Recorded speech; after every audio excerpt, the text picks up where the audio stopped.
2 దినవృత్తాంతములు 32 హిజ్కియాకు అతివిస్తారమైన ఐశ్వర్యమును ఘనతయు కలిగెను.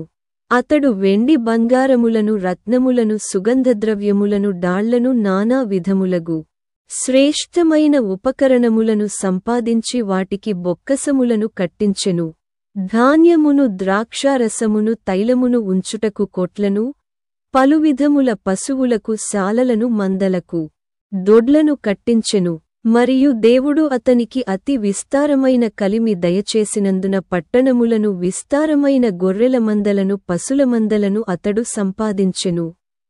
ఈ హిజ్కియా గిహోను కాలువకు ఎగువను కట్టవేయించి దావీదు పట్టణపు పడమటి వైపునకు దాని తెప్పించెను. హిజ్కియా తాను పూనుకొనిన సర్వప్రయత్నములయందును వృద్ధి పొందెను. రోమా 11 ప్రభువు మనస్సును ఎరిగినవాడెవడు? ఆయనకు ఆలోచన చెప్పిన వాడెవడు?